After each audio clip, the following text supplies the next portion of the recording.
तो आज हम उन लोगों की बात करेंगे जो गवर्नमेंट सेक्टर में जाना चाहते हैं, गवर्नमेंट जॉब चाहते हैं और उनका सिलेक्शन नहीं हो पा रहा है या एग्जाम क्लियर नहीं हो पा रही है और उनको हम्म। पता है कि उनके गवर्नमेंट जॉब के चांस है उनकी कुंडली में और उसके बाद भी उनका सिलेक्शन नहीं हो रहा है ना?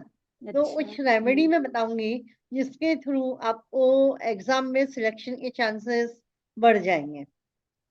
ठीक है? अब उसमें 3 प्लैनेट बहुत इंपॉर्टेंट होते हैं जो अपने को अच्छी जॉब के लिए। फर्स्ट है सन, सूर्य, दूसरा है जुपिटर, गुरु, और तीसरा है चंद्र, मीन्स मून। है ना? ये तीनों प्लैनेट एक्टिवेट है और आपका टाइम है, आपका पर्सनल ईयर चल रहा है गवर्नमेंट जॉब के लिए, तो आपको ये रेमेडी के थ्रू आप गवर्नमेंट जॉब अचीव कर लेंगे। ठीक है? आपका समय भी अच्छा। साथ दे रहा है, आप रेमेडी भी कर रहे हो और आपकी कुंडली में चांस भी है। सारी चीज़ें होना चाहिए। तो अब आप कैसे पता चलेगा कि आपका जो है आपके गवर्नमेंट जॉब के चांस है या नहीं है आपकी कुंडली में, है ना? सबसे पहले आपको ये देखना है कि आपके डेट ऑफ बर्थ में 1 नंबर कितनी बार आ रहा है और 1 नंबर हम्म। कहाँ से आ रहा है। ठीक है? अच्छा। ठीक है? आपका 1 नंबर हो सकता है आपकी डेट ऑफ बर्थ में आपकी डेट ऑफ बर्थ 10, 19, 28 हो, है ना?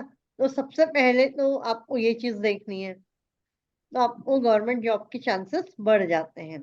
इसके अलावा भी हम्म। पूरा एनालिसिस करना पड़ता है चार्ट का, है ना? उसके बाद आप जान सकते हो। चलो, आपने एनालिसिस भी करवा लिया है, उसके बाद भी आपको लगता है, तो ये कुछ रेमेडी मैं आपको शेयर कर रही हूँ, जो सिंपल है, उसमें कोई ज़्यादा कोई अपने को कुछ करने की ज़रूरत नहीं है। सबसे पहले आप 1 नंबर को एक्टिवेट करना बहुत ज़रूरी है ना? तो वो एक्टिवेट कैसे हम्म। करना है, कि आपको सुबह जल्दी उठने की आदत डालनी है। आप ज सुबह जल्दी उठिए, आप सूर्य को जल चढ़ा सकते हैं तो बहुत अच्छी बात है, यदि आप सूर्य नमस्कार कर सकते हैं तो और भी अच्छी बात है ना? या ये नहीं करते हैं, तो आप सिर्फ सुबह जल्दी उठते हैं और आप थोड़ा 5 मिनट 10 मिनट का ध्यान भी करते हैं, तो सोने पे हम्म। सुहागा। ठीक है?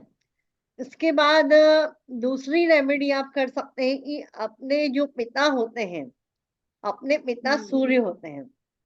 है ना? सूर्य हम्म। की एनर्जी अपन सबको मिलती है और अपने घर में हम्म। अपने पिता कौन है? मतलब वो सूर्य, मीन्स अपने पिता। हम्म। ठीक है? तो आपको आदत डालनी है कि रोज मॉर्निंग में अपने पिता को केसर का दूध पिलाएं, मीठा। अच्छा। ठीक और है? और पिताजी दूध में भी है तो? आप उनको पिलाइए। ठीक है? बहुत पावरफुल रेमेडी है। और दूसरी रेमेडी है, अच्छा। यदि मान लो आप हॉस्टल में रहते हैं या पिता अपने साथ नहीं है, तो आप ब्राह्मण को भी केसर का या फिर हल्दी मिक्स करके आप दूध उसको पिला सकते हैं, है ना? ये अच्छा। आपका जुपिटर स्ट्रांग करने का काम करेगा, हम्म। है ना? तो आप ये रेमेडी कीजिए। साथ में आप कर सकते हैं कि फल संपत, एक वैदिक स्विच वर्ड है, फल संपद। फल सम्मत। फल संपद। संपद। हाँ, हम्म।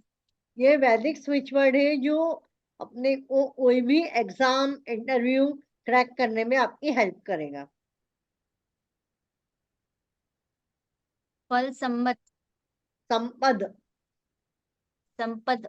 हाँ, ठीक है? हम्म।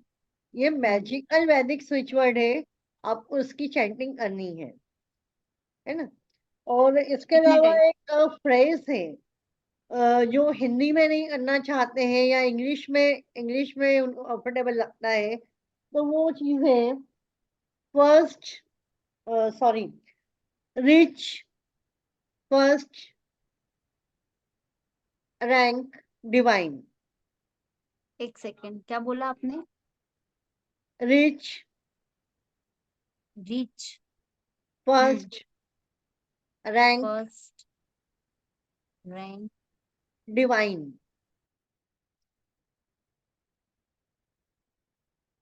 ठीक है, ये वर्ड की आपको चैंटिंग करनी है। अब इसके अलावा आवाज में, कहते तो आवाज नहीं आ रही। ओके फिर से बताऊं मैं, आ रही है आवाज? Reach first divine, rank, RANK, rank. हाँ रैंक डिवाइन। हाँ, ठीक है, इसकी चैंटिंग में आप कर सकते हो एग्जाम जाने के पहले। मतलब ये कितने टाइम करनी है? आपके जो वैदिक स्विच वर्ड होते हैं उसको 108 टाइम करना होता है, और जो इटालियन होते हैं, जो फ्रेज होते हैं, उनको 51 टाइम करना होता है। 51 टाइम। दोनों में डिफरेंस ठीक है। समझ में आया? ठीक। अच्छा। नेक्स्ट है, एक रिचुअल भी कर सकते हैं आप, कि आपको 5 इलायची लेनी है, और 5 इलायची को ग्रीन कपड़े में लपेटना है, या एक रुमाल ले लीजिए, या फिर कोई ऐसा छोटा ग्रीन कपड़ा हो,